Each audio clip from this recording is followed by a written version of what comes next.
And I think to be able to deal with it in a constructive way here at home, Chris is right. A lot of issues on the national stage. But I'm telling you, issues of fairness, issues of inclusion, issues of equality, issues of equity, they're all over the place. They're all over the world. So we can't look at them like they're out there. They're right here. So I want to thank all of our students who initiated this. Thank you for identifying not just the Black Lives Matter, but the policy matter. This is a policy school. Public policy. This is an ultimately matter of public policy. It is public.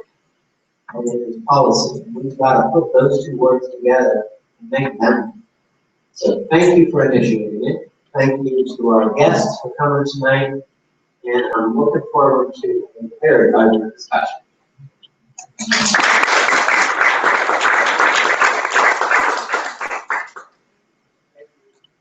you very much. Let me offer a brief observation about the problem before us. Explain how we plan to proceed and then introduce our speakers. Recent public debate about inequality has a number of different strains. Let me identify three. One is the income inequality strain, which has been voted, as you all know, to the so-called 1%, or 1/10 of 1%, or 1/100 of 1%. How much income these people have accumulated relative to everyone else. In that discourse, we talk a great deal about stagnating middle-class incomes and merits and efficiencies and schemes of redistribution. The second strain is the poverty strain. And that one focuses on those of us who are worse off economically, usually as well, and what might be done to alleviate their plight, provide paths to better lives and greater opportunities. The third strain, related to the others, but distinguishable from them, is the discrimination strain. Certain kinds or classes of individuals are treated differently, typically worse. This disparate treatment is meted out by individuals and by systems. By systems, we mean especially regimes of enforcement or punishment, with consequences that radiate far beyond the discrete acts of discrimination or targeting. I want to suggest here that among these, this one, the disease, discrimination, is the one where measurable progress is most likely to be made in a short period of time. But only if the right sorts of policies and practices are selected. Systems must be informed. That means that individuals within those systems must be selected, trained, monitored, supervised, incentivized to produce results in something.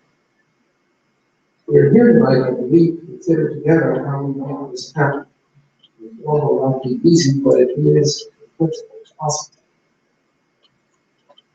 Panelists have been provided some guiding questions regarding essentially what is to be done. If they're told they will have 10 minutes to offer a statement to that point, there will be a timekeeper who's this timekeeper in the front row, armed with a 1 minute, 2 minute, 1 minute, and stops. Now, everyone will have a note card on his or her seat. Have a question, write it down on the note card and pass it to the aisle. One of the organizers will retrieve it. You may also ask a question by tweeting using the hashtag policy matters. We will be monitoring those tweets. The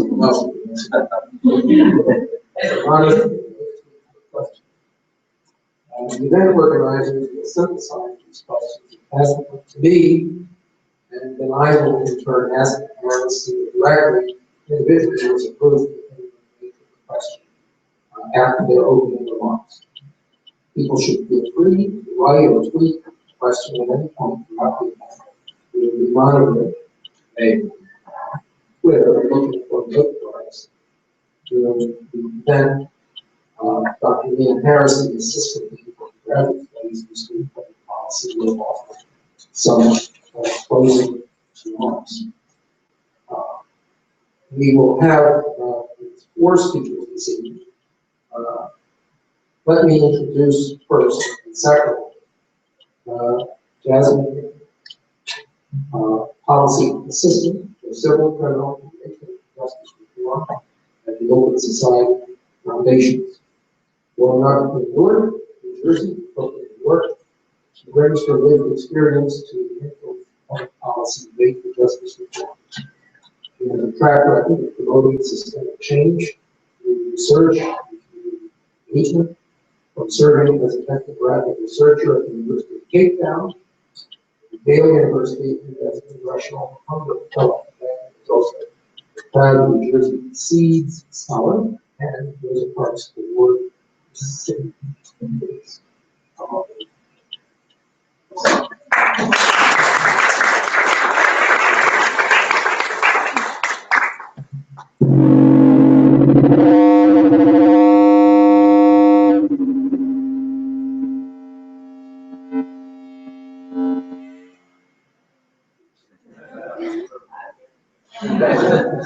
first of all, I just want to say thank you all for having me today. I'm really honored to see a university have these kind of conversations. I started my undergraduate career at a small liberal arts college in Ohio that these type of conversations we do not have because our administrations are not supportive of this arbitrary race, let alone racism. So today I want to share a story about my experience with police brutality. Like I said, like in my introduction, so my family's from Newark, New Jersey, and I came home one summer to my family celebrate. It was a summer night, and my brother and I were just standing out on the side porch of the two family's house. And while we're standing out this summer night, officers are always patrolling the neighborhood. So I think contextually, think about the fact that Black communities are overcrewed, so police are everywhere all the time. So having an encounter is highly likely even if it's around. So my brother and I are just off, and an officer comes up and he says, yeah, so we heard there's some trouble in the neighborhood, so we're gonna have to come to the apartment. And my brother's like, well, we don't have probable cause, and we don't have to work, so we come in. And within seconds, the officer had either a flashlight or a baton, and he bashed my brother in the head. And in that moment, I just saw blood pouring out of my brother's head, and I was like, okay, 2 things can either happen. He's gonna keep me and my brother over and pull out his gun. So I ran into the house to get the rest of my family. I'm the only person with my brother right there witnessing. I know nobody's gonna do this because it just seems unbelievable. So I went in the house, got my parents, everybody in the house just rushed out. And by the time we got out, we just saw a gang of other officers. My brother is like a limp body in a pool of blood. He's handcuffed, and there's an officer who's kicking him in the stomach, another officer who's hitting him in the face with a walkie-talkie, and another officer that has him in the headlock. Mind you, my brother's handcuffed, so all of this is totally uncalled for. My parents, they just ran to my brother's aid because these officers were just going to, he was bleeding profusely. He should have been like rushed to the emergency room. And as soon as my parents got near my brother, they got arrested for obstruction of justice. Me, I had my parents, so none of the police officers bothered me, but I guess my other brothers and a few of my neighbors, they all had to fight the officers off my brother because they would have killed my brother would have died that day. And I tell you this story because these types of incidents, they're way too commonplace in Black communities, and the police officers in our communities are quick to take a life and slow to save them. With my brother, they never got into the emergency room until about 3 hours later. So by the time they arrested my mom, my dad, my brother, my neighbors, my aunts, my uncles, everybody who was out there, they had my brother in a cell, and people who were in neighboring cells had to say, you need to get this man to an emergency room, or he's gonna die right now. And eventually they got my brother to an emergency room, hands and feet shackled. And when I went to see my brother and make sure he was okay to get his personal property, I could barely recognize him. His face was swollen, and he just was not even conscious the first 2 days that I saw him. And the question you might have is, okay, so what happened? What was the outcome? Well, my brother, he got 22 stitches and 5 staples in his head, and he ended up getting prosecuted for assaulting the officer. The officer didn't get prosecuted. Okay, my whole family got prosecuted, and they eventually found that it was all a malicious arrest. But you got to think about the process of like getting arrested, having to get bailed out, finding bail money to bail people out, and when everybody got locked up, and I'm the person that's only available to bail everybody out, we didn't have time to really think about suing the police department because we found out we were getting sued by the police department, and we had to defend our own innocence. So any resources that we would have had to try to sue the police department ended up going to bail bondsmen. And it was a moment where we had to figure out, okay, so who can we call? Who's going to police the police? What are you going to do about this? And so the police officer basically said, well, you can file with internal affairs so we can investigate ourselves and tell you that we did nothing wrong. On top of that, we said, okay, so when can we file? They said, well, you have 2 years to file, but you can't file until the trial is over. Okay, 2 years. Well, it took them 2 years to bring this case to trial. So by the time the trial started, the statute of limitations to actually file the internal affairs was over. So there was nothing that could be done there. And so I tell you this again to tell you, this is the way the system is designed. And there are loopholes like that that allow police officers to avoid accountability. But also there's no community oversight or real federal oversight over these local police departments. And I'm telling you, I know most of you have, I hope you have seen the Department of Justice report on the Ferguson Police Department. They could do this kind of investigation all over the country, and these same findings will be found. It just comes down to, okay, what can we do about this now? And so I think you'll hear more from the panelists about this. Policy is a big part of this conversation because we look at how these departments get funded. It's a lot of federal policies in which allows the funding and the equipment that these police departments are getting. So I'm really happy to be here and share this story, and I'm happy to share more details. I think the biggest takeaway is that this is not just Ferguson. This is not a colorblind issue, and this is not a new issue. It's been going on for many, many years, and unfortunately it took the growing list of young black men who were being gunned down by police officers, and then it took a DOJ report to validate the experiences of people in these communities. And just to go back to race, we really do have to acknowledge the history of this country that has brought us to this point. I don't know if many of you are familiar with things like plantation overseers, but today in black communities, the institutionalized scrutiny and supervision and slaying of black people is but a metamorphosis of what we have seen plantation overseers play in black communities. So we do have to connect the dots, and we can't be afraid to have these conversations, especially with our policymakers. Now, to be honest, when I'm in meetings with policymakers, they will use euphemisms like racial disparity or disparate impact. And sometimes we just have to call it what it is, which is racism, because that's the only way that this kind of systemic problem starts to thread itself through our education systems, through our wealth building systems, through our healthcare system, through our criminal justice system. So I'm honored to be here, and there is a great conversation ahead. I'm looking forward to having it. Thank you all for being here.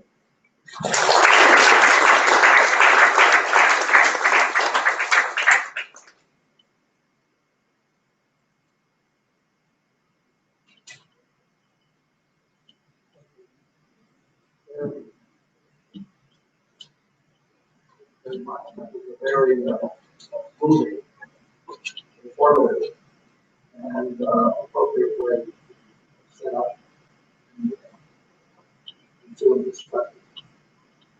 This subject is about real people, making it real community, and making experience, and we slowly community.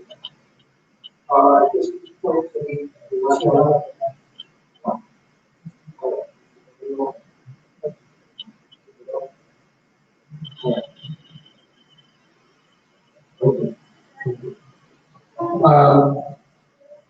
this point, we have three panelists, but two, I think, go out and get correct. I think I'd like the panelists to approach first. Terry Hickey, please. Rashawn, Professor Rashawn Ray, and we will be joined by Pitchy Playclubs. Let me introduce all of them at the same time, and that way we can take this a little bit more easily. Terry Hickey is the CEO and president of the Private Sisters Greater Chesapeake. He obtained his law degree at the University of Maryland Perry School of Law. At Perry School, he took a course that was created to determine whether lawyers and law students typically work with children after they get in trouble to help youths improve their neighborhoods. He and a group in Park Heights, this was in Baltimore. I know he's talking about began mapping vacant houses and presenting findings to city leaders. Later, he became an adjunct professor at the Perry School of Law at the University of County. In 1998, he founded a nonprofit group serving the Baltimore community called Community Law in Action, which operates law-related academic programs at 5 local high schools and runs law-related workplace mentoring as well as the anti-food programs justice centers. To his right is Professor Rashawn Ray, Assistant Professor of Sociology here at the University of Maryland. Professor Ray received a PhD in Sociology from Indiana University.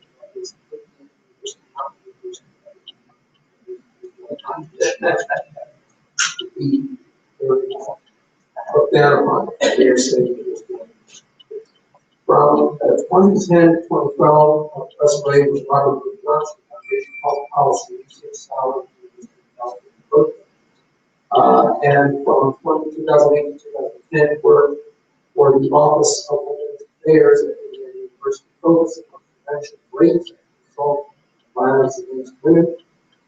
Professor Ray's research addresses the mechanisms that manufacture and maintain racial and social inequality. His work also speaks to ways that inequality may be fueled into public activism and social policy. Joining us momentarily will be Peachy Playclub, Senior Policy Analyst for Civil and Criminal Justice Reform at the Open Society Foundation. She works to influence public policy debate and support comprehensive justice reform. She focuses on issues involving federal sentencing reform, accountability of federal law enforcement, re-entry of previously incarcerated persons. She has played a major role in raising disability issues involving justice. She also leads the Justice Roundtable in the Washington-based advocacy work advancing federal criminal justice policy. Prior to joining the foundation, she served for 10 years as an adjunct professor at Harvard University Law School, teaching a seminar entitled Racial Disparities in the Criminal Justice System. She was the founding director of the law school's award-winning justice program, where she developed and created new opportunities for public interest in pro bono activities.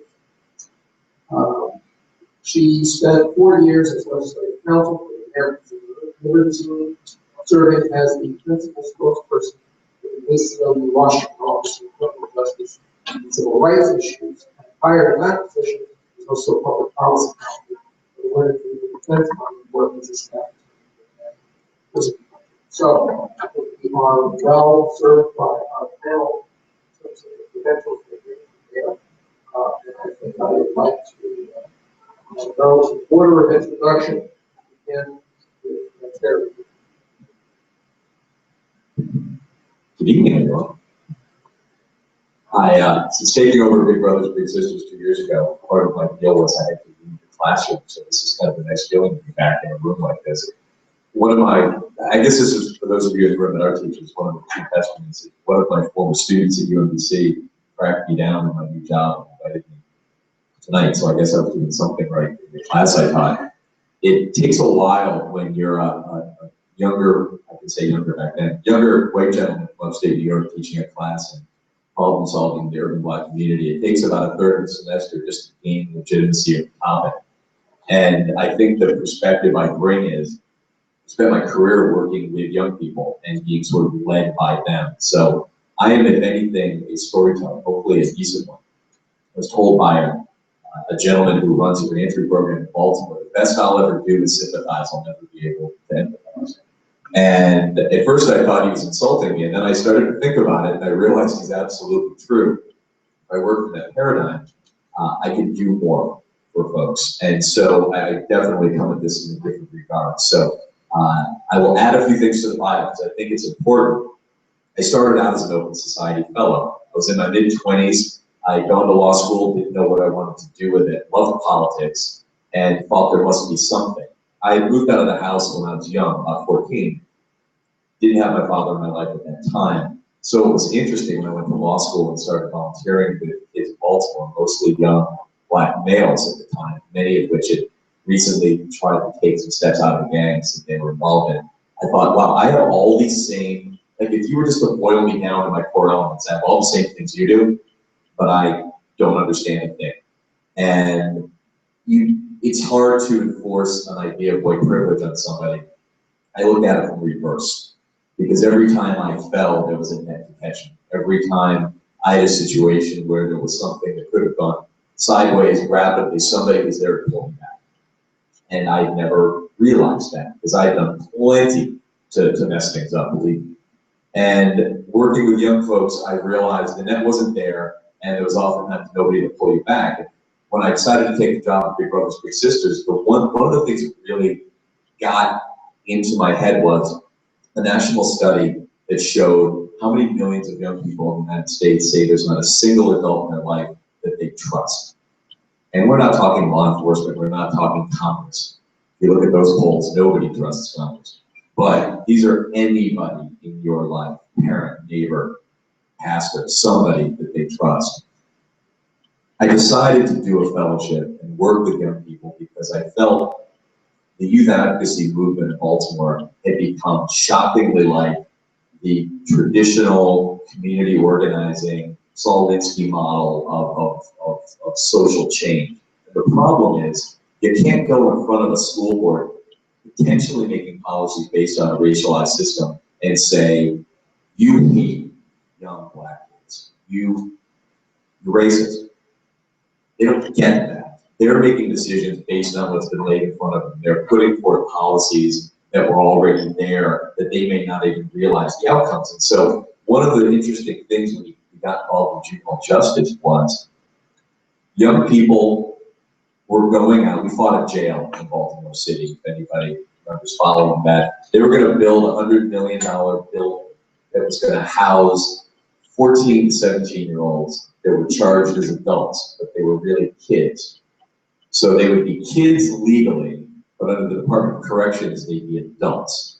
So they have none of the rights of kids and none of the rights of incarcerated people. And you take all of that away, you don't have much left.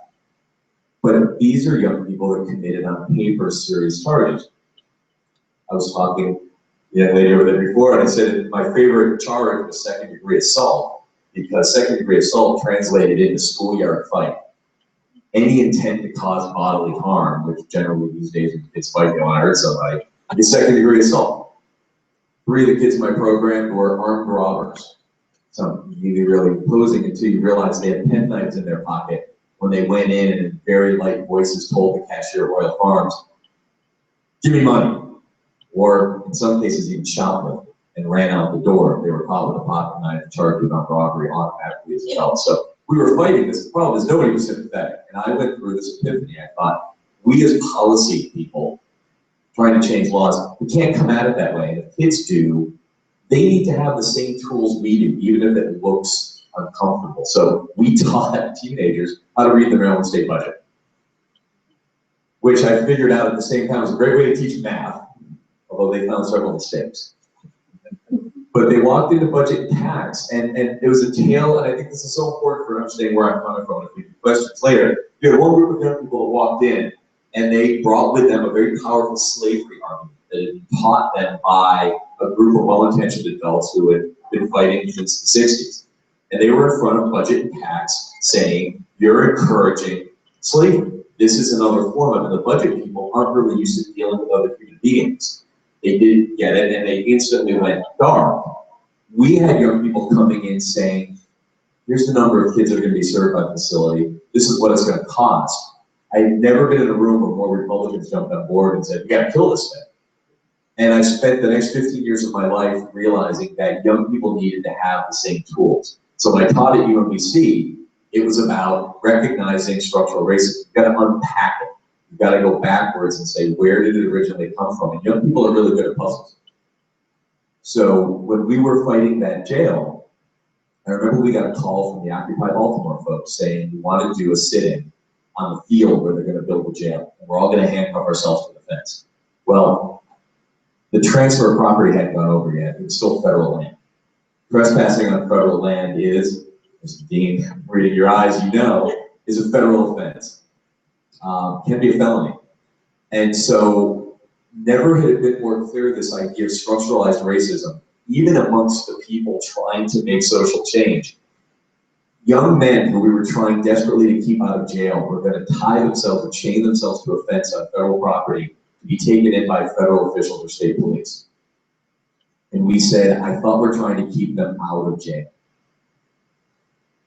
We needed better tactics. By the way, that night, one young man went anyway, got arrested.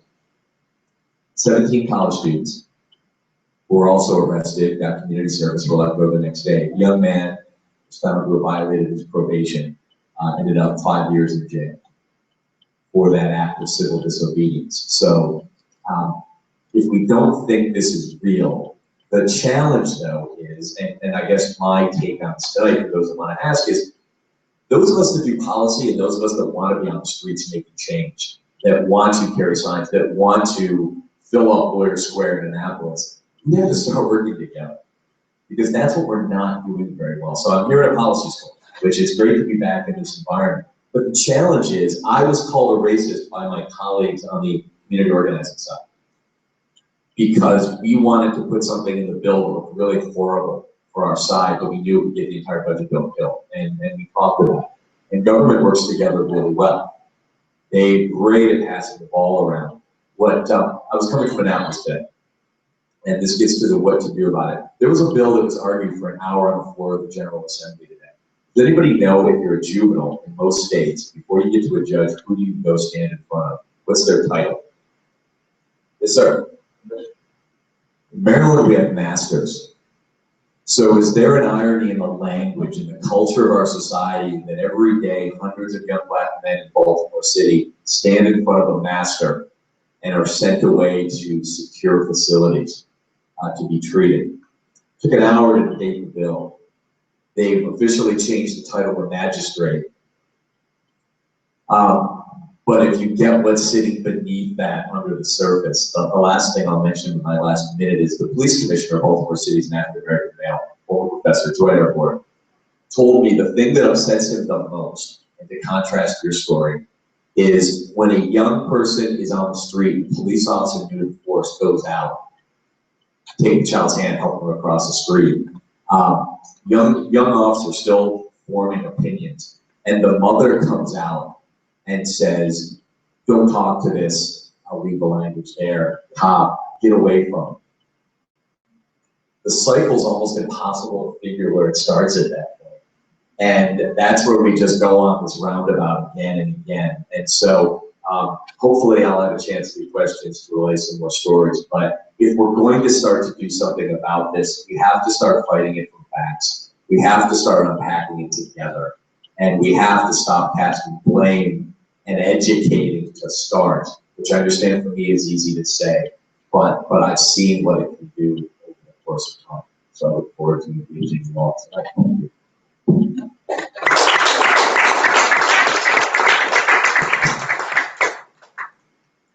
I think this has already been a great conversation. So as a sociologist and a person who specializes in social psychology, I'm going to provide a lot of statistical information. All right, so I do a lot of quantitative and qualitative research. I have a couple of personal stories. I think the ones that you've already heard are extremely moving. I'm also a big Twitter user, so I love the Twitter hashtag. My name is Sociologist Red, so feel free to tag me on some of the stuff that's happening here, because I think it's very important. Amy Fisher, thank you for inviting me. Dr. Foreman, Dean Warrior comments were very poignant to what we're talking about here. I think when we think about what needs to be done, it actually goes beyond individual attitude and behavioral change. And I frame it in that way initially because when we frequently talk about racism in particular, and I think we've heard several comments about people's reluctance to talk about race.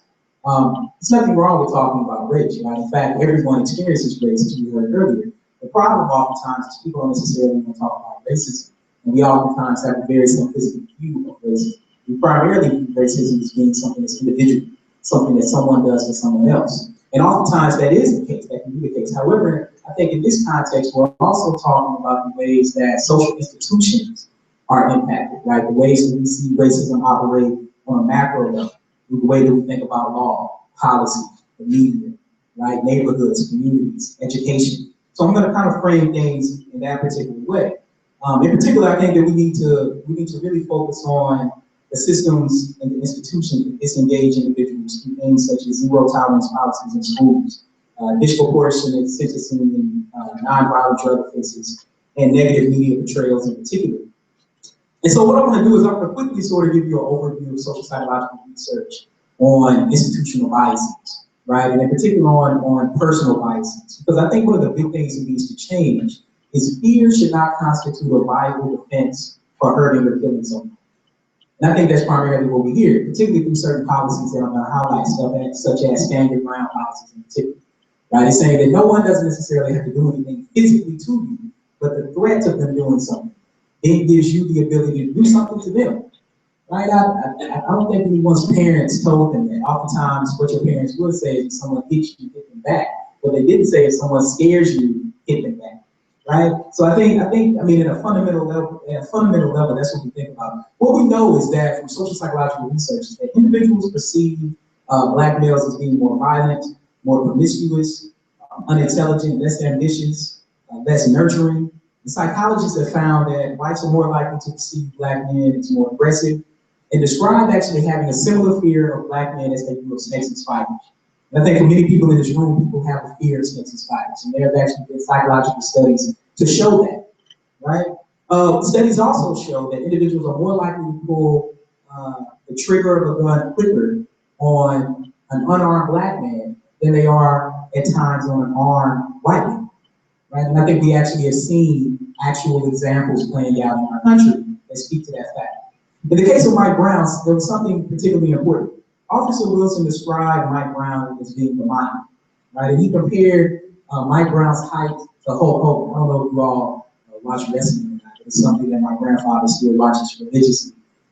So whenever I'm at his house, I tend to watch it. And Hulk Hogan, obviously from the 80s, was this classic person. Of course, he's huge and tall. And so Officer Wilson said, Mike Brown looked like Hulk Hogan and I felt like a 5-year-old.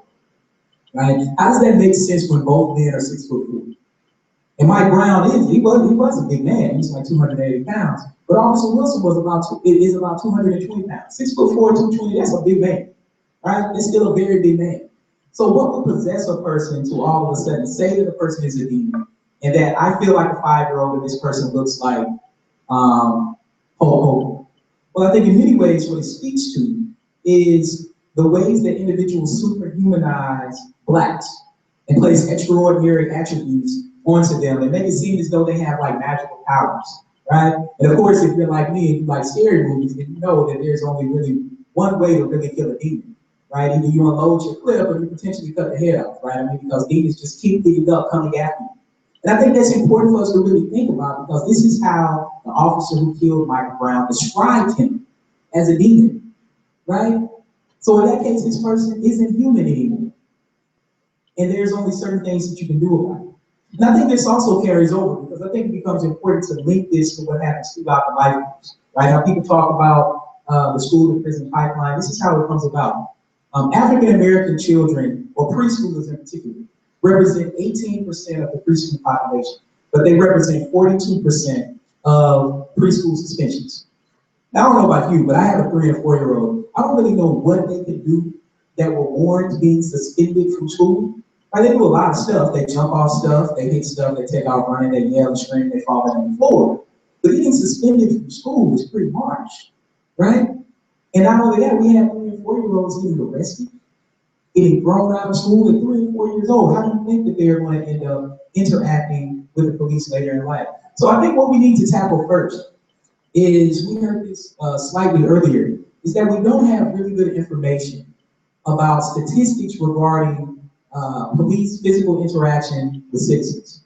Right, we simply don't. So we do actually have evidence on some police killings, and what we found is that over the last decade, despite the fact that the violent crime rate has significantly decreased, the number of police killings has significantly increased.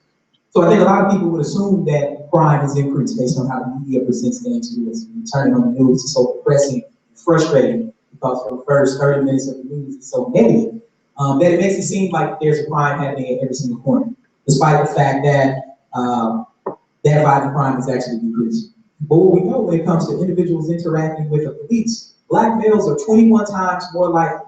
21 times more likely. I couldn't even map that on a graph. It's so far off the charts. 21 times more likely to be killed by a police officer than white males. And this is what's interesting. It doesn't matter what the social class background of the Black male is. So in other words, even if it's an affluent Black person who lives in northern Prince George's County and Mitchellville or Upper Marlboro or what have you, that doesn't change their outcome living there than it does to say a Black living in Baltimore, right? We would assume that social class does change that. That's what we say. That's the reason why you all go to college, right? It's supposed to be better in your outcomes. But it doesn't better the main outcome that helps you feel like you're actually doing something with your life, which is how you live and how long you live. So we're actually seeing that that's a problem. So what we need is better data. And we don't just need the numbers, we need the context. We need to know why they decided to pull the trigger, why they decided to shoot, right? And I think this is one of the reasons why, and I think this is something that we'll talk about, people have different views on body cameras. I'm actually a fan of body cameras, and this is why. If we didn't have the technology in our phones like we have today, we wouldn't have known what happened to Eric Garner, right? If we didn't have this technology, we wouldn't have seen Michael Brown's body laying out on the street for 4 hours, right? Like he's an animal. We wouldn't have seen these sorts of things. But we also know that research actually shows, I think one of the best examples is Rialto, California, that showed that since body cameras were implemented in 2012, the city is seeing an 88% decrease in citizen complaints and a 66% decrease in the police use of force. So I think that becomes very important to think about. I think in particular, there are 2 things that need to also happen. I mentioned stop and frisk. The reason why this needs to be repealed is there was a study done in New York City, data from 2011. Of the 700,000 stops, 700,000 stops in a year that police made, only 2% of individuals had contraband on their person, meaning that they had drugs or a weapon, 2%. But over 50% of the time, physical force was used. And I think what we heard in the story earlier is that oftentimes we always focus on individuals who have been killed, rightfully so. I think what we forget about are the individuals who have been policed and suffer the physical and mental health repercussions of that particular experience and that repeated experience, which is the reason why I think in inner cities in particular, particularly in minority neighborhoods, we need better mental preventative health services, right? That's something that I think that people really need to focus on. It's something that we need to do. I'll end by saying this. When we think about what's happening today, one of the big issues is that I think oftentimes when we think about progress, We assume that progress is going to keep being linear, right? That it's just going to keep going, progress is going to continue. I think sometimes we forget that progress can actually stall in reverse. We've seen that with neighborhoods. Neighborhoods are actually more segregated today than they were 40 years ago. What that means is that on average, the average white person only comes in contact, say if they come in contact with 100 people in a day, they only come in contact with 9 non-white people in a day. Most of those people are probably people who they might work with. For blacks, it's not all that much better, right? 75 out of 100 people they come in contact with every day are also other black people. So we really have no real connection to how other people live and the experiences that they go through. If we do, it's that person who we've tokenized at work, who all of a sudden we say, oh, their life is like ours, things are really good, right? And so I think something that'll really help is we need institutional review boards. I think that'll really go a long way to helping with the community or what's going on with police departments. I'll stop.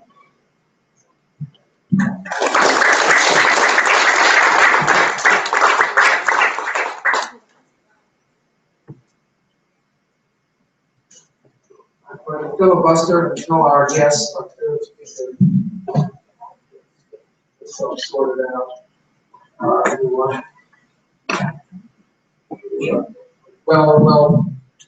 Well timed.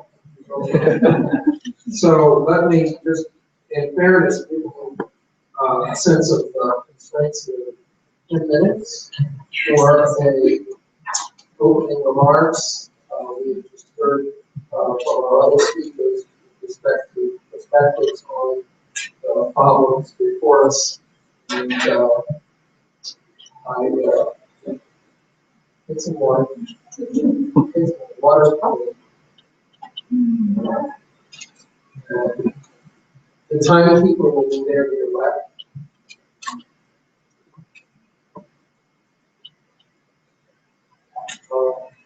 Okay, well, thank you so very much, Dr. Foreman and you, New York. I apologize for being late. Let me tell you this. Where I was somewhere very, very, very important. I was with a group of foundation executives looking precisely at this issue of law enforcement reform and the type of resources that need to be put in to really serve to abate this situation. So I really thank the University of Maryland School of Public Policy for hosting this and for inviting me here and for the opportunity to reflect on issues of structural racial injustice and law and policy and the U.S. criminal punishment system. And the question that I really want to consider is, has it been justice or just us?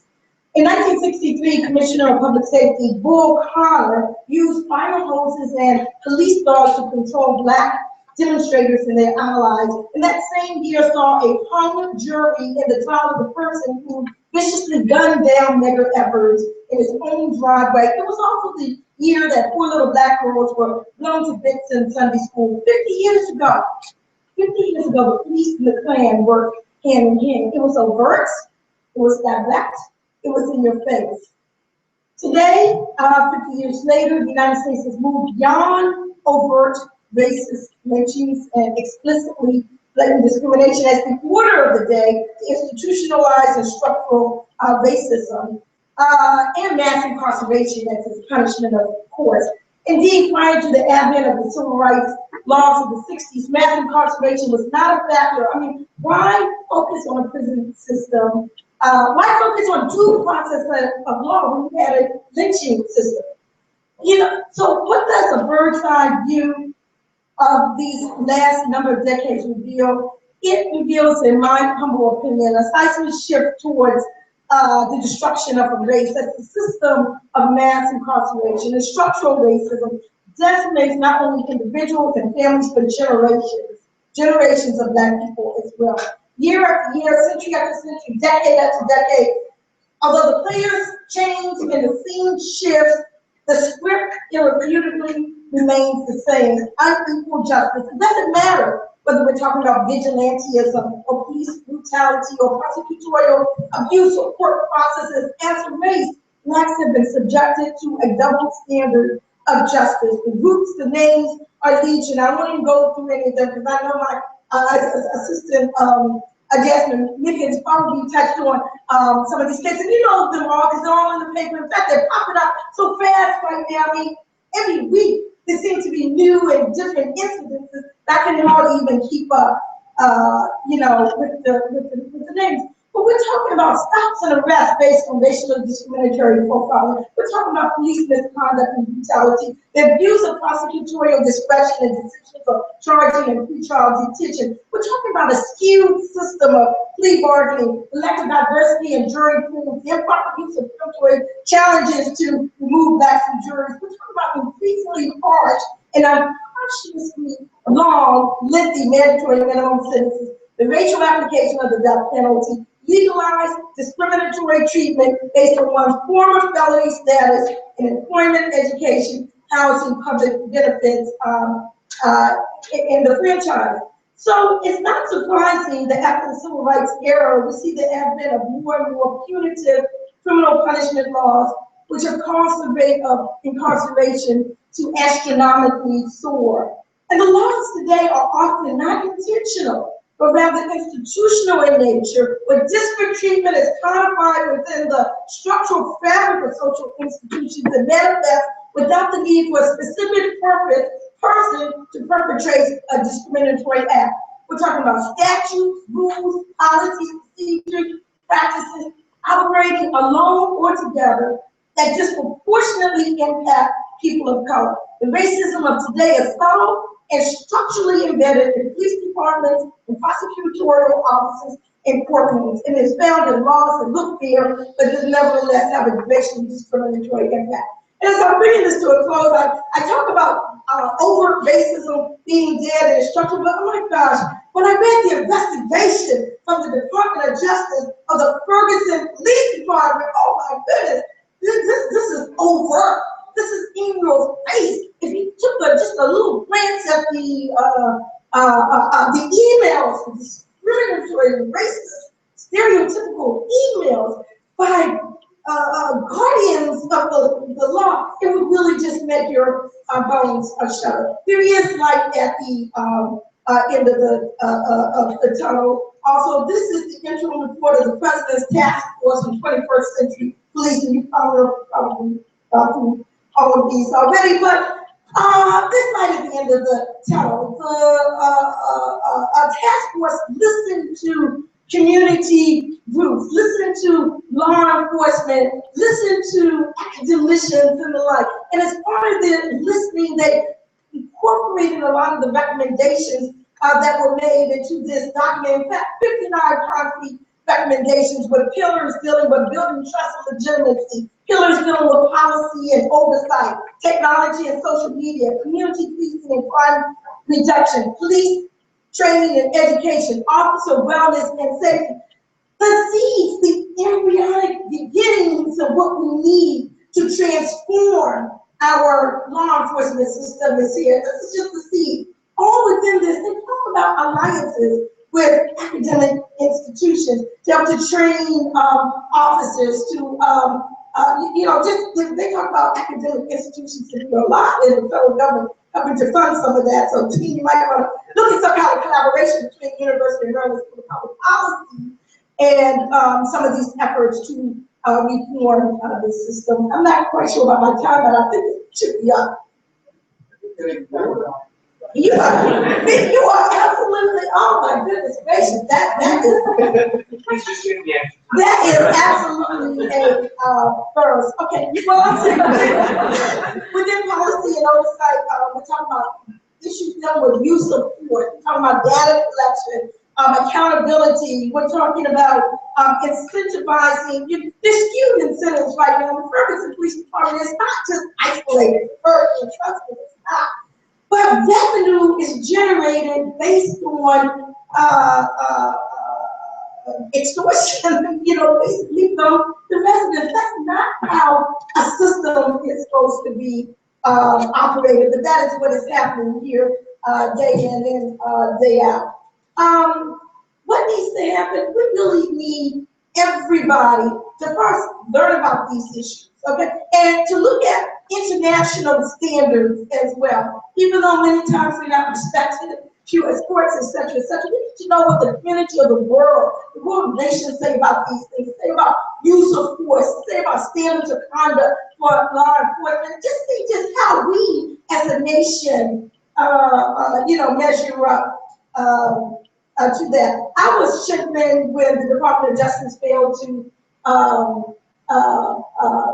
define civil rights violations in the murders of these, young people. But that just shows us that we need to change some of the standards that we in fact use. The standards are unfortunately high. They really are. And if our own Department of Justice is not able to find violations based on these standards, what it tends to do is to erode confidence in the system. It erodes the legitimacy that our agencies are supposed to have. So, I mean, I don't know. I still have 2 minutes left. Early warning systems, very, very, very key. Early warning systems is something to ferret out the bad cops. I mean, there's some professions where crazy people just fall themselves to, not necessarily believe me, trust me, some of my best friends, I don't have to say that, but one of my very good friends is a former, police officer. And the thing is, everybody, we're not talking about everybody. There's great cops out there. I mean, there are great cops out there, but there's some very, very, very bad ones, and there are ones who have mental illnesses as well. And there need to be systems of warning, early warning, to recognize those characteristics when they occur, seek intervention so they don't manifest on the streets in the manner in which we have seen them manifest. Perhaps one way to help reform the system is to have federal funding for police departments contingent on the department's record of civil rights, not dependent upon how many traffic tickets that they issue, not to depending on how much revenue is generated, how they actually act on the street, what type of procedural justice are they, exhibiting? Are they courteous? Are they respectful? Are they providing them due process? And with that, I'm going to turn it back over to the moderator because I think I have. I just took a deep breath. I just got off a train. I don't know what's wrong with that. I guess I'll.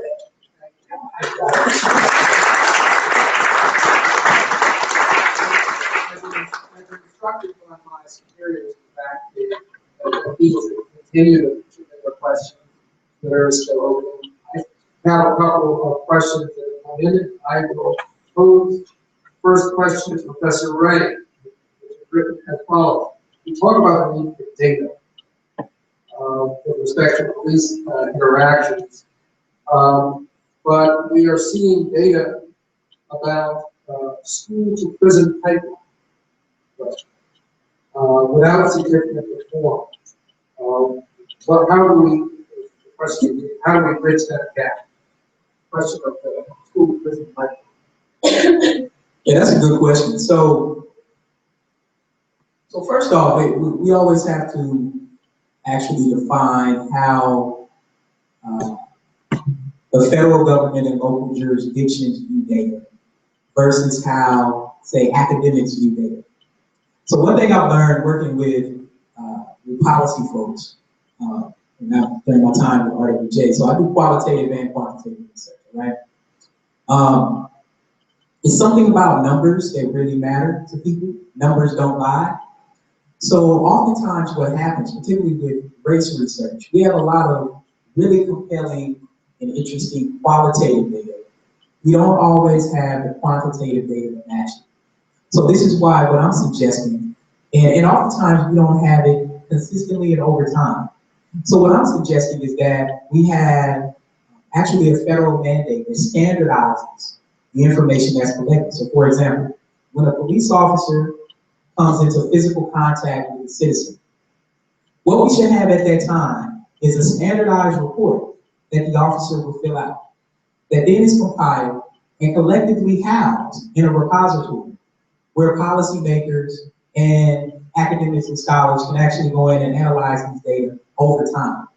Instead, what we have currently are, particularly say on police killings, we only have information on about 16 states that actually show that police killings of citizens is actually the third leading cause of violent death of citizens. I think that's something that people would never think about. Right? This is only a data on 16 states because the other states simply aren't collecting it. Right? It's not necessarily mandated that they should do this. So when we talk about the school to prison pipeline, we have that information, some of it anyway. And I would actually say that in some cases it's changing. The problem that I think oftentimes we have to realize is that there is such a huge link between neighborhoods and schools. In other words, schools actually get funding from the property values of the local area. So if you're living in an area that's poor, then your school is going to be poor. If you're living in an area that's more affluent, like probably most of you, is probably the reason why you're in school. I went to school with a lot of people who were extremely smart. They're not here right now. Not necessarily because they're not smart, because they didn't necessarily have the resources. Like one of the schools I went to in Atlanta when I was growing up didn't even have enough books, didn't even have air conditioning. This was in Atlanta, Georgia, y'all. It's hot, right? So I mean, how can you even learn in an environment like that? So what I'm arguing is for more standardized measures. So that then we can say the numbers don't lie. We come up with a blueprint, a document that people agree on opposing sides of the political spectrum. And then we actually have, and I actually really like that idea about procedural justice and how individuals get federal funds at the local level. And I think we can couple that with individuals filling out this paperwork on a regular basis, that this is also a way in which money happens. I mean, in most settings, that's how it happens. I mean, even at the university, I mean, departments and schools and colleges actually don't get funding unless they actually adhere to the protocols and the policies that are in place. Part of which is filling out a lot of bureaucratic documents. Not necessarily a fan of bureaucracy in that way, but I do think in this case we need some form of standardized information because right now we don't have it. We don't know the why, right? The why becomes very important. Why did an officer, say like the man LeVar Jones, who the police officer followed because of the seatbelt violation? He was going to the gas station, and the police officer says, "Get your ID." I don't know if y'all seen this video. Police officer says, "Get your ID." He's like, okay. He turns around to get his ID. Next thing you know, the police officer unloads on him and shoots him. And LeVar Jones is laying on the ground saying, "Why did you shoot me, sir?" And he said, "I thought I saw a gun." See, that's that bias that I'm talking about, right? And so this is what we need. We need some type of standardized information to be able to hold people accountable, not just on the federal level, but on the local level. Thank you very much. So we have heard a number of ideas floated here. Include research, data collection, obviously incarceration reform, body cameras, techniques of individualized accountability, and scrutiny. I'm going to use that as a segue to ask a slightly tweak a question that I can ask, which reads, how can you as an individual make a systematic change? And what do you do, what can you do as a policymaker? I guess the question is really trying to get at is, what's your priorities that each of you choose to embrace by pursuing the path to reform? I know that Facebook has said something that there is maybe light in the tunnel. Where is the light? And, what does it look like? Policies. Yeah. So just a quick preface that I think one of the things I used to teach at UMBC was thinking about where policy comes from. It's made by imperfect people, and that's sometimes saying it lightly. So I sat in debates all day today about arming school police officers in Baltimore City. And school police officers were created to have somebody who was, by definition, not a police officer in school, but that had the ability to impact public safety as a crisis management person. And the interesting thing is, the reason I bring this up with that question is, they're debating arming police officers, which a lot of legislators said today, really bad time to be having this conversation about putting guns in, some would argue, lesser trained law enforcement officers in schools with kids. And a lot of the diatribe was why you need that because of the kids. Here's the thing, as future policy makers and judges, The real issue was, if you put guns in their holsters, they become true law enforcement, they qualify for a different pension system. Wasn't about the kids at all. But think about what the arming discussion does. That there were busloads of children, police officers, arguing in the hallways of Annapolis today. And it really wasn't about what people thought it was about. So I become a pragmatist. I envy you in some sense. I don't have the grasp of the numbers I used to. I pulled the numbers when I came here. The average male of color in Baltimore City schools from 3rd through 12th grade has a 1.3 GPA. Is reading at least 3 grades below grade level. So for a 4th grader, that's first grade reading level. We have a graduation rate functionally of under 50%. But if you take that outward, 50% of those students that do make that never go to college, and 50% of those students leave after a year. So that's what I'm seeing here. So policy to me is about trying to figure out what the young people that maybe don't want to be part of a fight, they just want to be successful and raise a family. And I think sometimes we don't let young people be who they are because we want to change policy. I know that's what I got caught up in. And so to me, it's about jobs. To me, it is about jobs, and it is giving young people, the light at the end of the tunnel is a paying job, an ability to support a family, an ability to have a career, all I do, you do. And just do that. And if you don't want to be more than that, that's good. The policies need to be based around removing obstacles to me for the simple ability to have a normal job. 700 people apply for BG&E gas and electric jobs every quarter. 700. 500 don't make it past the test. What's one of the big policy stumbling blocks in that test? Fractions.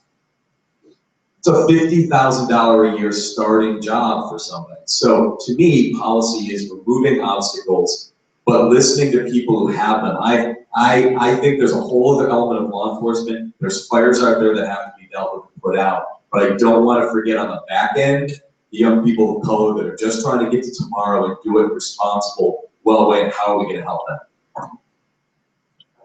Can I say something also? Thank you. I'm going to say some things I didn't even know. I didn't know that was happening in Annapolis today, nor some of the underlying reasons. So that's interesting. Great.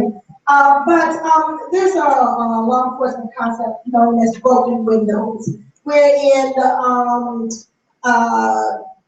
you know, the community is, if they're broken windows in the community, there's a zero tolerance, basically. You eradicate anything that leads to that, and then everything will be fine. Well, I guess my philosophy is, if you have a concept of broken windows, who do you call? Do you call a cop, or do you call a carpenter? And I submit that you call a carpenter to fix the broken window, as opposed to the cop to lock up the person of the broken. It's just a concept. It's like a culture shift. It's this whole thing of policy concept of prevention over punishment. And if we use a culture shift when we're seeking to implement laws and policies towards prevention, towards compassion rather than criminalization, it really will go a long way. Translation into a lot of the things that's going on now in Ferguson, you saw the huge militarization of football, enforcement. Right after that, you saw legislation being introduced to deal with that very issue, dealing with militarization of our enforcement. You saw legislation dealing with,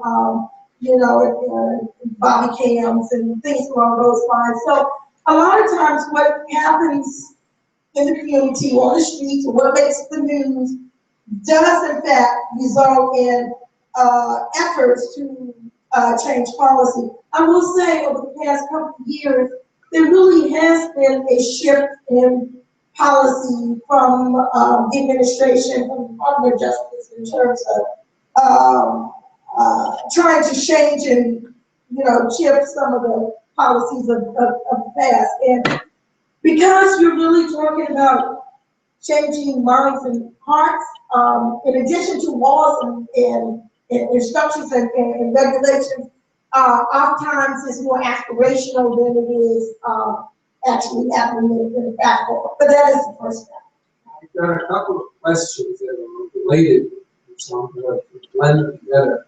One, can you talk more about how gentrification contributed to segregation of neighborhoods?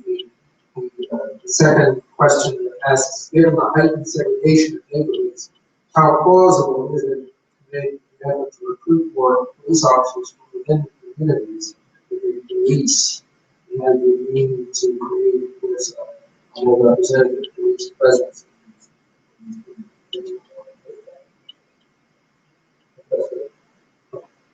Okay, so I'll particularly tackle the first part. I can speak to the second part as well, and I'll tackle the first part about education. I'll try to make this socio-historical overview of neighborhood briefly. So what we saw in the early 20th century was that during Jim Crow, what we actually saw was a heightened level of lynchings that I think oftentimes we forget about.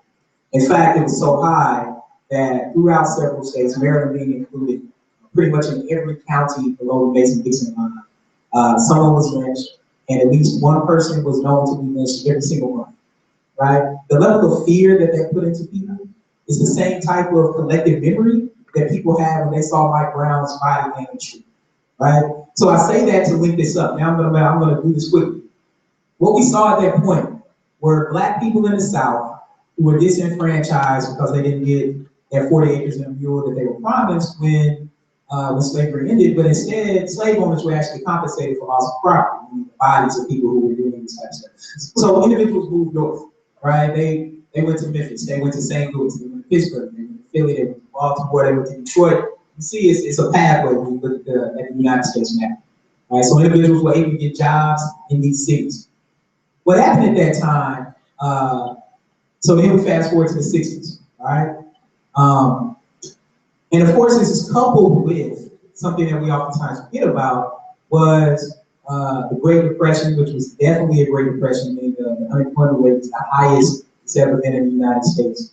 And then we saw the New Deal with the GI Bill. And I think so oftentimes we forget that Black and white veterans or soldiers were fighting together, right? So they would go to war and then they would come home and live in segregated neighborhoods, right? And not only that, but Black soldiers didn't necessarily get the same type of resources and benefits that white soldiers do. And I think people oftentimes misconstrue that. People forget the fact that white soldiers got what they deserved, Black soldiers didn't get what they deserved, right? That was the ability to get money to go to college, down payment assistance on homes, money to purchase, to start up small businesses. This is where the middle class came from. This is where the flock to the suburbs came from. Oh, we're gonna move out, we're gonna buy some land in the suburbs, right? Well, what happens in the inner city? Well, of course, work disappeared in the 70s, right, and into the 80s. Factories were no longer there as technology increased. Blacks were like, oh man, we need to go where the jobs are. I think you made a fundamental point. Most people just want a job. Jobs aren't there, right? So when you see the unemployment rate, from now on, when you see the unemployment rate, and right now it's went back down to probably its lowest point in years. Multiply that by 2.5 and you have the unemployment rate for Black males. So I think that's the thing people forget, right? The unemployment rate is very different in different neighborhoods. So Black people, like, we need to go to the suburbs to get the jobs. They go to the suburbs to get the jobs. All of a sudden, neighborhoods become more integrated. Well, we have another form of white flight where individuals are now moving back into the city, purchasing cheap land that was there where individuals were living because they didn't have jobs, right? So what happens in these gentrifying neighborhoods is now you have individuals who have been living there for years, Black residents who have been living there for years, and mostly white residents and young residents moving back into the city who have never lived with people who look like each other before in their lives. And when they interact with the police, they have very different views of what the police should be doing, right? One group is like, when we call the police, they don't come for what we need them for, and then when they do come, they police us. The other group is like, the police is our friends, right? I mean, two very different views of what's going on. So I think we actually have to put this in a continuum to understand that in many ways, this has to do with white flight, the ability to purchase cheap property, and individuals chasing jobs. And so we're gonna continue to see this cycle. There's no reason for us to expect in 30 years we're not gonna see another flock back to the suburbs. Because the city is gonna all of a sudden, oh, it's gonna become bad again, right? And the question is it about being bad or is it about the color of people's skin living on the place? Yeah, and police should live in the communities that they are policing. When they live in the communities, when they live in the neighborhoods, they know the people, they know the circumstances, they can identify. That's the whole concept of what community policing is all about. When you have gentrification, the police don't necessarily live in the communities that they are policing. And the other thing that probably was brought up before, policing is very, very different in different communities. I was on a panel yesterday with Ben Jones, who, you know, Ben Jones, but he was saying when he was at Yale Law School, his classmates, there were drugs all over the place, drugs. Just a few blocks away in the hood, okay, Reagan, there were drugs also. The police never went on campus, you know, to arrest the people who were doing the exact same drugs that people were doing on the street. So again, policing different neighborhoods. Yeah. But you spoke to the Thank you. I have a couple more questions. One, which I addressed the entire panel, has to do with a couple of suggested reforms. What can we do besides body cameras? You guys talked a lot about body cameras, and one of the other suggested reforms is altering the standard for civil rights charges being brought against officers who violate civil rights of citizens. So there are comments from any of the panelists. I'll make this quick. I know other people are listening. Well, one of the things we can do, we can actually remove policies that don't work. Right? Why are we spending money on stuff that doesn't work? I'll name a few. The talk about education and jobs, No Child Left Behind has not worked. Right? President Bush said that what we will see is a huge difference in the outcome of children. In particular, the United States' ability to compete in an international market. Not only has that not happened, we basically stayed stagnant when we compare the education outcomes of Americans to individuals in other countries, to the point where now, on some metrics, we're basically in the middle in terms of education and production, right? Now, colleges, and that's old and evolving, right? I mean, the United States still has colleges, people from all over the world come here. But K through 12 education, as promised to kids, is going to be equal, is simply not. So we need to change that. The other things we need to repeal is, I mentioned this earlier, stop and frisk needs to be repealed. The New York State Supreme Court ruled it unconstitutional for a reason. But yet still it is a major practice, and the reason why it's a major practice is because, as we heard earlier, what it actually does is it allows local jurisdictions to make money, right?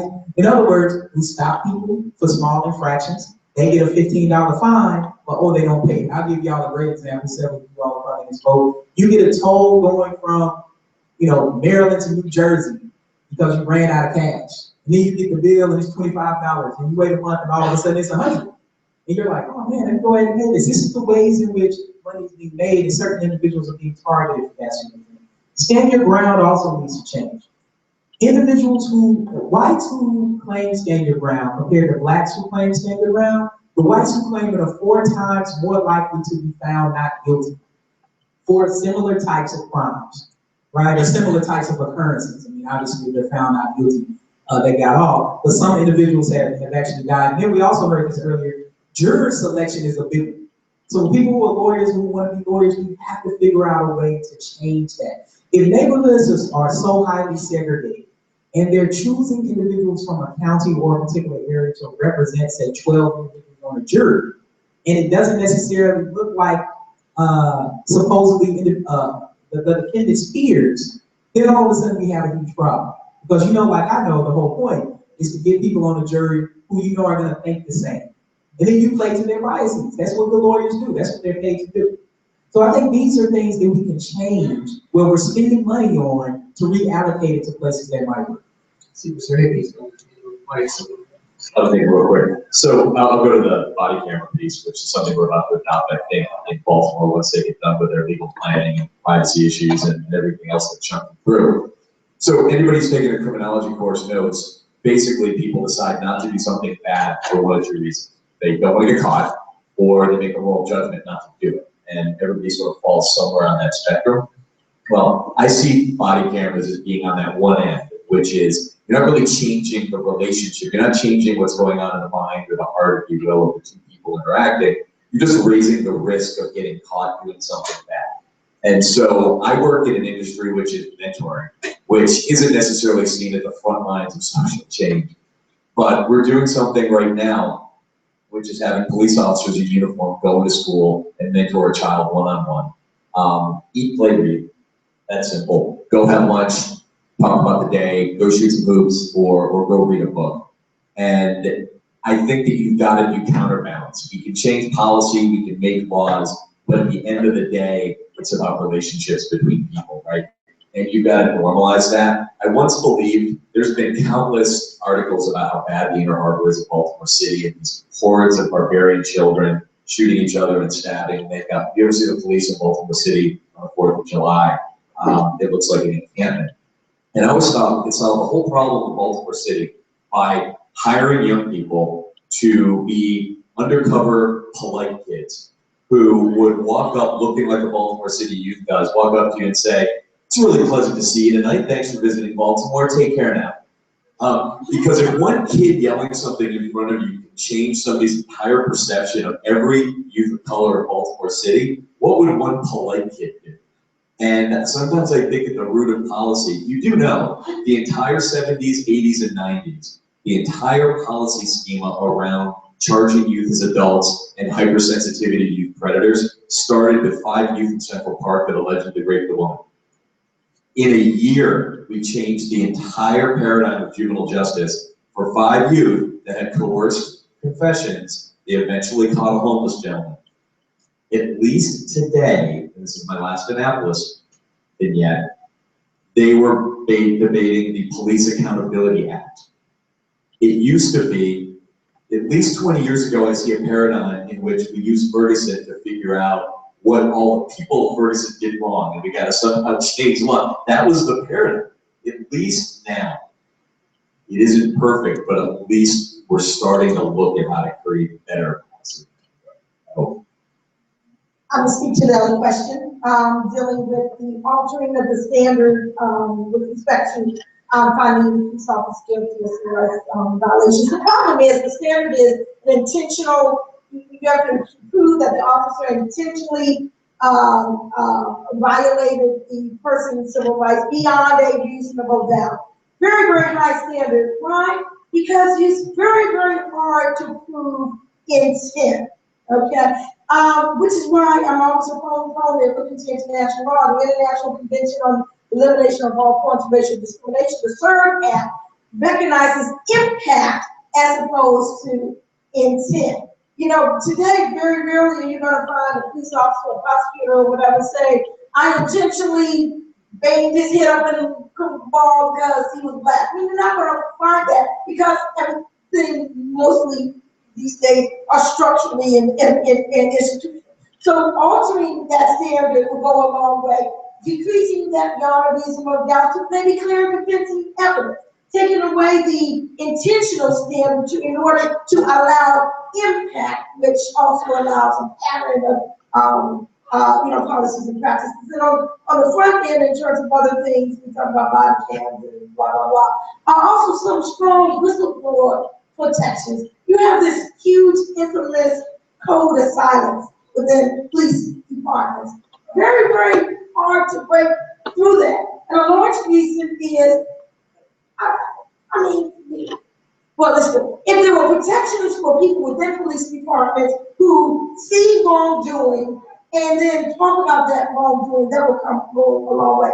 Independent civilian complaint review board is very, very key. I spoke about early warning systems, but there's a whole host of of reform separate and apart from body cams that can be used, and some of those are within this President's 21st Century Task Force on Policing. Another question, which is quite well placed, albeit verbatim. In a lot of places, citizens can vote for county sheriff, judges, and other provincials and justices. What can citizens look for in candidates? Change enforcement in Black community.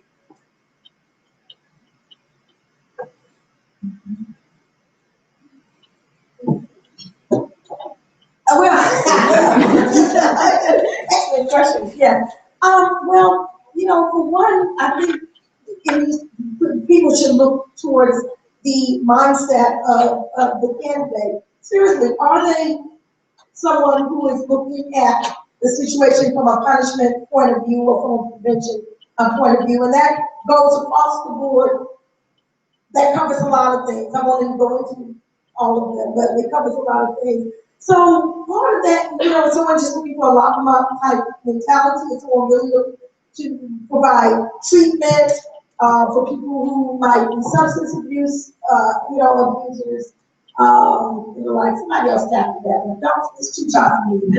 How many of you? Very basic too. Because excellent question. No, it's a great question, and I'll take it totally. I'm going to go on a limb here and do it as a personal thing. How many of you have in your head one of the reasons you're going to what you're going now is you want to run for office someday? Always a couple. It's okay. So I ran for city council 8 years ago, and Go up to 8 months. there was some, they might have been twitches. I don't know if they were hands. There's always a few, and God love you and God help you. Because a lot of my former students are in elected office. A lot of my former students in college are judges, and they're real people, and I watch what they go through when they go home at night. And city council members in Baltimore get pensions. They get pensions quicker than cops do. They get pensions after 7 years, so you want to get 2 terms, so you qualify for your pension, right? People make decisions. They're part of a system, even if they're elected. And so I ran for office, and I was a young law professor, and I had represented Cherry Hill as their lawyer. I had helped incorporate their community association. I ran the prostitution task force dealing with human trafficking. I taught their kids. I went door to door with my girlfriend at the time, who thank God is now my wife, in the housing projects in Cherry Hill. 12 times I got picked up by police cars and told I shouldn't be in that neighborhood. Because they kicked me right out. And I went up to every door in the projects and I said, here's what I want to do. And I don't want more than 2 terms. My wife and girlfriend would leave me. And here we go. And I got a great response. I told people the kind of things I might have answered this question. My opponent was 68 years old, had been on the council forever, had visited that neighborhood, I don't know, ever. He had 8 people in the neighborhood that he would pay a lot of money to go up and down to the different blocks and tell people to get on the bus. Here's hot dogs, and here's the poll. And I got out of politics the day after that election was over. I teach it. You know, I was a white guy running in a predominantly black district saying, here's what I want to do. And I've done it for you for 8 years. And people said, where have you been? And I said, we pop up every once in a while, we just never get elected. And we couldn't raise money. That neighborhood went along with the structure in their community that did interact with elected officials. And so I don't know what people do, because I don't blame those leaders in that community for getting resources for the ones they were looking out for. But it's a conundrum to me, because I don't know how we break cycles and get people to make harder decisions when that's the reality, that at least that's my reality. Yeah, this is a great conversation. I hope you all are enjoying this. Two things that I think about. I moved a lot recently. I've lived in all regions of the country. I've lived in Europe. So as I moved, I have to learn individuals who are running, right? And living in this area, I think is part of our proximity to DC. I've never seen a place where there are so many candidates before in my life. I'm like, who the heck are all these people? They can't all be seriously running. You know, I've never lived in a place where that happens. But on the other hand, it's actually a positive, because we have so many choices to choose from, right? So it's two things I think you have to do. First, you have to do your homework. You actually have to look people up and look at exactly what they said. Look at their background, look at their previous positions, look at what they've done before. If they worked in the corporate sector, look at where they've worked at and see the types of policies they've implemented there. Second, you have to show up and ask hard questions. There's nothing better than to see a politician, you ask them a question right on the spot, see how they're gonna answer it. Oftentimes that's a truthful answer, right? And what they say later is, if they say something dumb, is, I didn't mean it that way. Of course you did, else you wouldn't have said it, right? And then I have a very good idea right then, should I vote for you? I know that oftentimes gentrification and gentrifying neighborhoods get bashed, but I actually think those become opportunities for change. Because oftentimes the people who are moving to a neighborhood, particularly a gentrifying neighborhood that people perceive to be less affluent, potentially dangerous, particularly when you have whites moving into that neighborhood, oftentimes that's important because oftentimes they're moving into that neighborhood, they actually have choices to go somewhere else. They're moving into that neighborhood because they actually want to do something. So I think those become the times in which we can actually change the structure and the sort of vanguard of the person who's held this seat simply because their last name is Washington or Kennedy or something. People don't even realize they're not related to George Washington or John Kennedy. But I mean, I think these are the times that we can change it. So you got to do your homework and you have to ask the hard questions. We'll offer a couple of thoughts getting urgent. What, 20 minutes? Yeah. Couple of anecdotes. One, I live in some of you know over in Tacoma Park, and Tacoma Park fancy itself as ultra progressive. I must say I was startled some years ago to notice that an African-American family had moved out of home to be replaced by a white family. I had never seen such a thing happen. African-American family moves out, a white family moves in. I thought that was rather telling about the special nature of that particular piece of real estate. It is. Second thing I will do is say something, reveal something earlier here that I would never reveal. Never let me forget. On the second day of November 1965, almost 50 years ago, I got suspended from school. I got suspended from the 8th grade. I got suspended for a fist fight held outside a little place called Harley Lloyd's Catholic School. The place is long.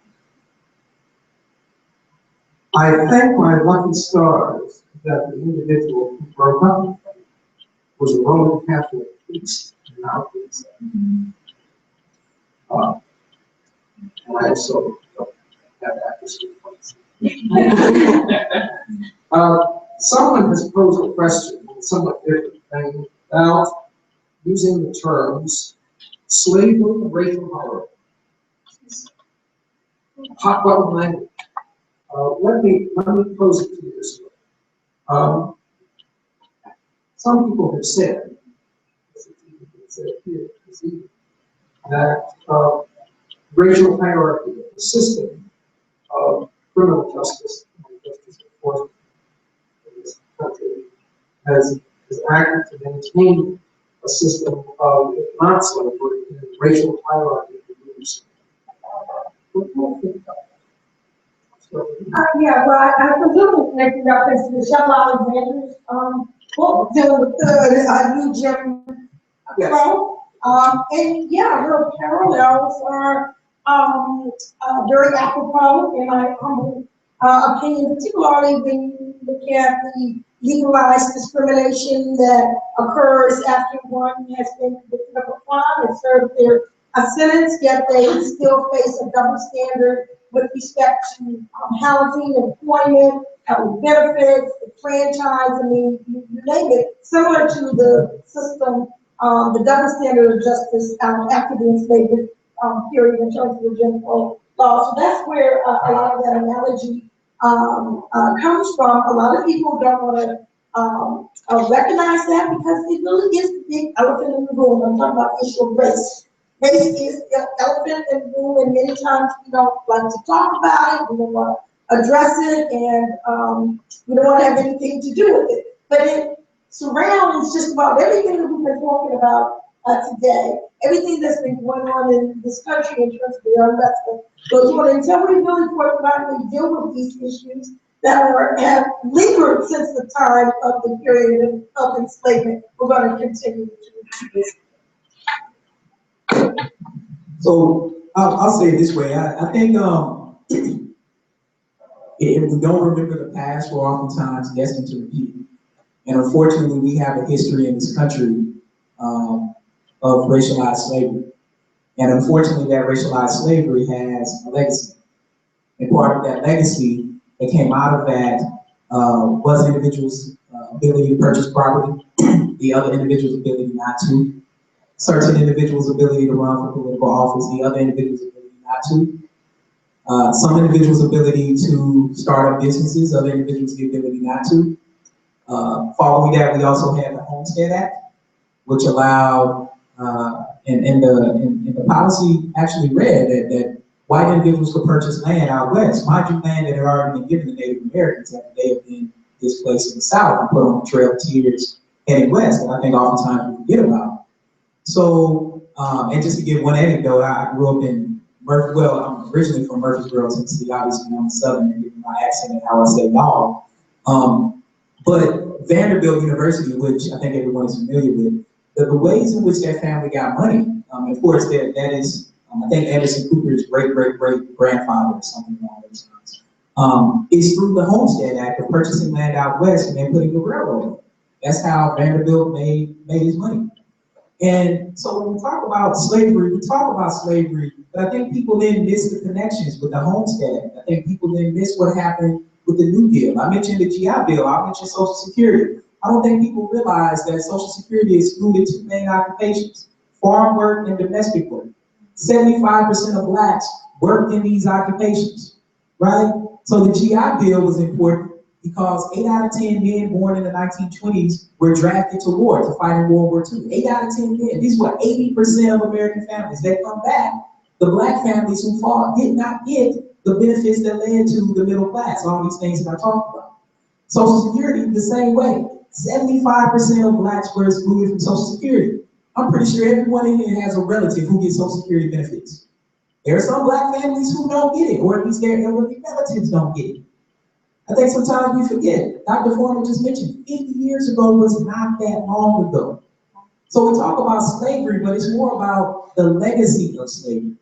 And when we talk about a racial hierarchy, yes, there is a racial hierarchy, but in many ways, it's linked with skin tone.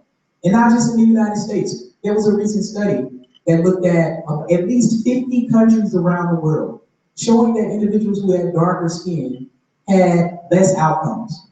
And these outcomes were rooted in the policies that the country implemented to prevent individuals from having those same opportunities. So I'll put in a plug. There's a book out there that's been circulating for a while called Affirmative Action with White. I have a feeling. It's what I used to teach at UNBC, and it lays it out in a very plain way. It pisses you off, doesn't it? Because you can unpack exactly. But these questions these answers end up skewing strangely personal when I don't usually do this on panels. But I took my son. We're talking about slavery terminology. I took my son to the Reginald Lewis African American History Museum, part of Black History Month was Verizon. We went. My 4-year-old walked up to a set of shackles on a wall and asked me what those were. And so I had to wrestle with that in front of a large group of children, teenagers who were listening. They try to explain why people would make other people who work for them 4-year-old. And I started thinking about back to my policy days, because I started out by saying, I caution people not to use that terminology in front of budget and tax. And I'm not trying to be an apologist. I think my son at 4 knows what a hammer is, but God help me, doesn't know how to use it yet. And I think that when we use those terms, like me trying to explain it to my son, what I have noticed, to be fair, is that there's a lot of misunderstanding of history. And to use terms like slavery in legislative or policy settings to shame, to blame, to enrage, I've never seen that be used.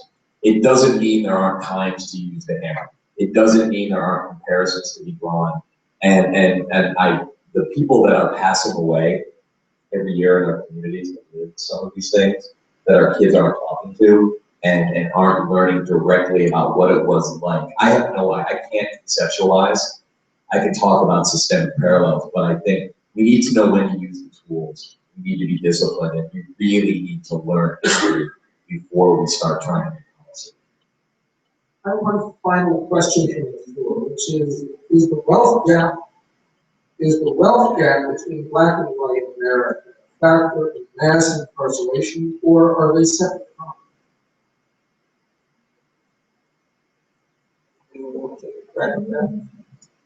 So they're separate problems, and this is why. And well, I'll say this, they're interrelated at the very top. But I'll say this is the reason why they're separate. Statistics show for African Americans, and I mentioned this earlier, that socioeconomic status does not change the likelihood that they might be policed in particular.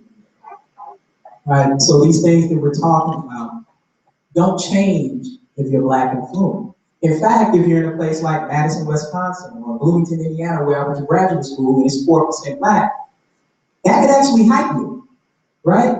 If you're black and in Bloomington, you're probably there going to school, right? I mean, that's probably the only reason why you're there. But people still don't realize that this 4% is actually affiliated with the university in some sort of way. So we see it on both sides of the spectrum. In other words, we see it in predominantly black neighborhoods that are mostly in urban areas, even though not always, right? Ferguson is technically a suburb of St. Louis. And again, that's an example of how I was talking about how individuals left the city to go to the suburbs for jobs. But on the other hand of the spectrum, we see predominantly white neighborhoods. And some of my research has found that middle-class blacks who have professional jobs, college degrees, what ends up happening is that they experience a similar level of policing in their neighborhoods as they do in predominantly black neighborhoods. I think Professor Henry Louis Gates, who's a professor at Harvard, is a great example of this. He lives in Cambridge. There are like 3 non-white families on the street in Cambridge. And if you're living in Cambridge, you can afford to live there, you probably do something at Harvard, right? But it's interesting the ways in which a person's social identity becomes so salient, meaning the groups with which individuals associate with them, that their personal identity becomes demagnified. In other words, I think a gender example will really help you with this. I had a colleague at RWJ, she was an economist in Michigan. Michigan has a large econ department, about 50-something faculty. At the time I was talking to her, I guess 5 or 6 years ago, there were 3 women. You would think that everyone would know their names, right? It's only 3 of them. No, wrong. Instead, their peers, other faculty members, their peers would confuse them for the staff members. They would ask them to run copies for them. They would ask them to get coffee for them. They would frequently confuse them. Because the ways that this operates from a social psychological perspective, people's social identity, the groups of which they are affiliated with, becomes more prominent, and their personal identity diminishes. So this is the reason why when we talk about wealth and mass incarceration, wealth is definitely a big issue, right? And I think we've laid out, I would just read what affirmative action is white. You'll actually see the ways that wealth is built in this country for some and not for others. But for mass incarceration, there was actually Nancy Krieger, who's at Harvard. She's a public health scholar. She put together a graph from, I think it's 1960 up to the present, showing how blacks who are less affluent compared to blacks who are more affluent, there is actually not a difference in their likelihood of being killed by police, right? And that is just something that's so hard for people to grasp. Because you're sitting here, you're like, the reason why I'm in college is so my life will be better. And unfortunately, in some aspects of life, we have not gotten it, which is unfortunately why we're still having these types of conversations.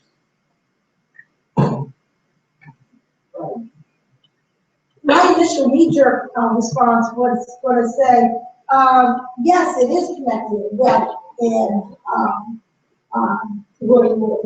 but then, you know, as I was listening to you say, you know, he's right. There really isn't a difference. We gotta go back to this again, this elephant in the room. It's all about race.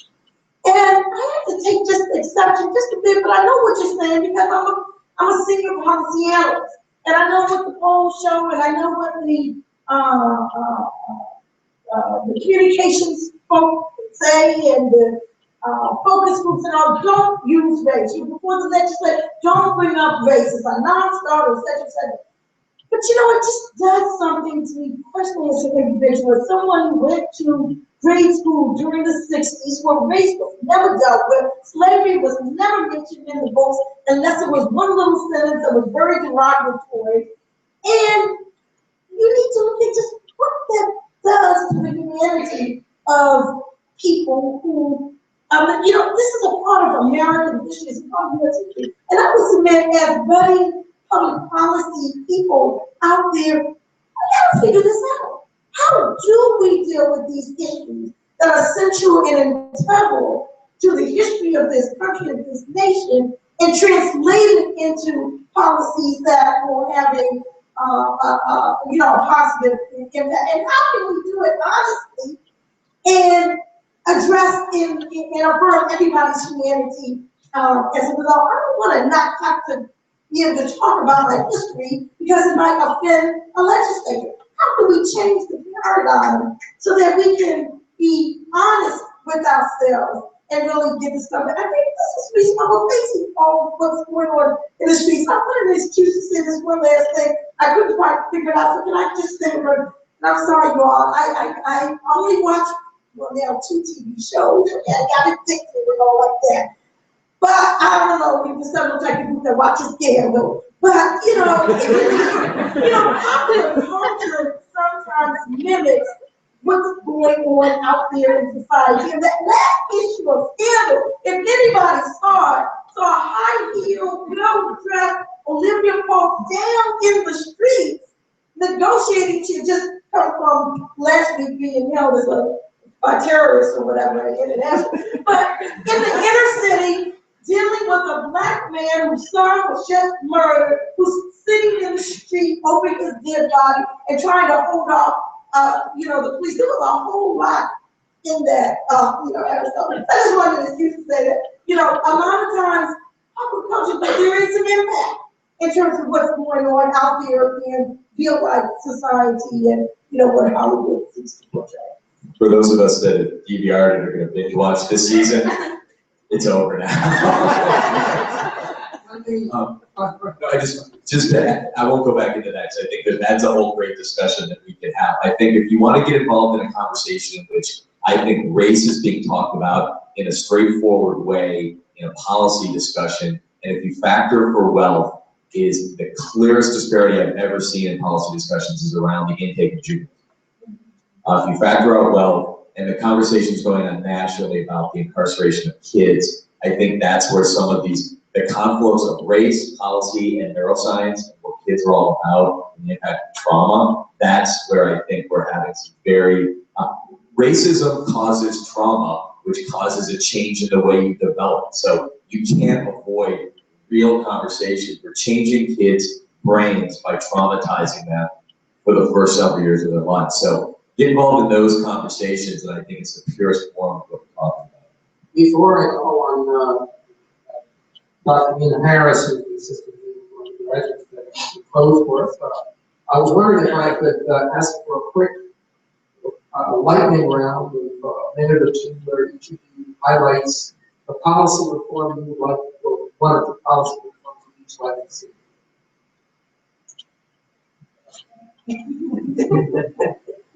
I'm just going to repeat what I said earlier. We need standardized data, and we need to repeal policies that are working. Stop and frisk, stand your ground, and the ways the jurors are selected.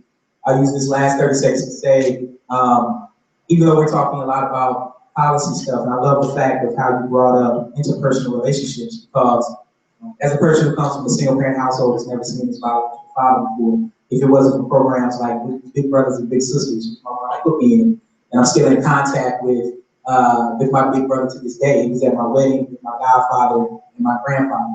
And so interpersonal relationships really matter. He was a railroad engineer. I got to see his life every single week when he picked me up and played softball. So as you're thinking about what you can do, and you're thinking about the things you want to do 5 or 10 years down the road, after you go to law school, after you get your master's in public policy, go mentor someone, right? Speak to someone. do the interpersonal things that really, really matter in someone's life. These sort of things really, really matter, right? And then you really start to connect the micro level to the macro. This might mean all I say is the money. Change those financial incentives that these departments have, and I think we'll see a world of changing difference in actions. Wow. There's a whole host of things that need to be done around removing barriers to employment. Maryland may actually pass its first shielding bill in forever next week, which would allow people to shield minor offenses from their youth from potential employers, removing one of the biggest automatic barriers to employment out there. We'll see how it works. We need to almost virtually eliminate juvenile incarceration. We've got to completely rework the juvenile probation system. Probation officers were meant to be mentors to kids back in 1901. Pretty much immediately, they became about trying to find ways to put kids back in jail. We need to change that dramatically. And, I have you come to all my minutes. I don't think so. Because I have 650 young men in Central Maryland that need a mentor, and I can't find guys to volunteer because guys don't like to commit. The challenge is the data shows nationally when a male does commit to be a mentor, not just a big brother, but a mentor, those matches last on an average 2 to 3 years, longer even than some female matches. So we need guys, we need everybody, we need people mentoring, and then we've got a bunch of policy change to make. Let me bring Harris up here to say a closing word. Before she does, I just want to say, first of all, thank you to the organizers for roping me into this.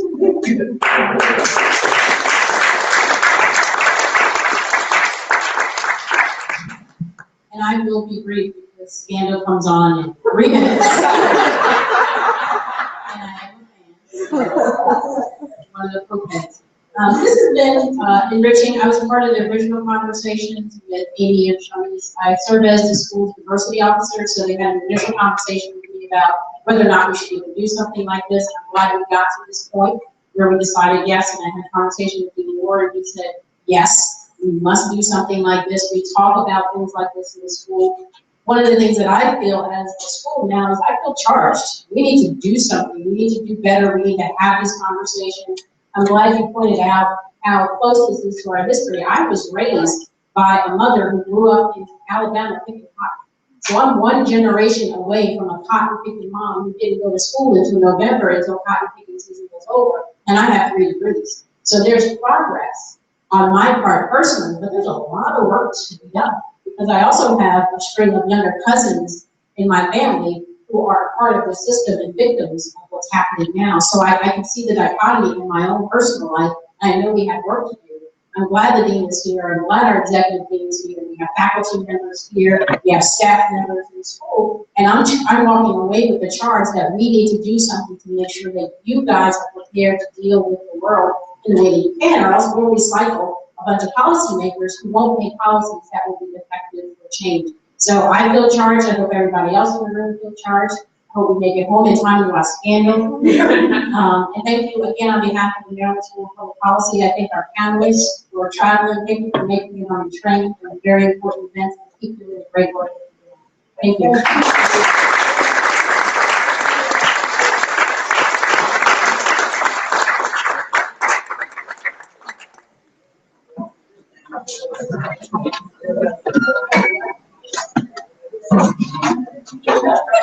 you.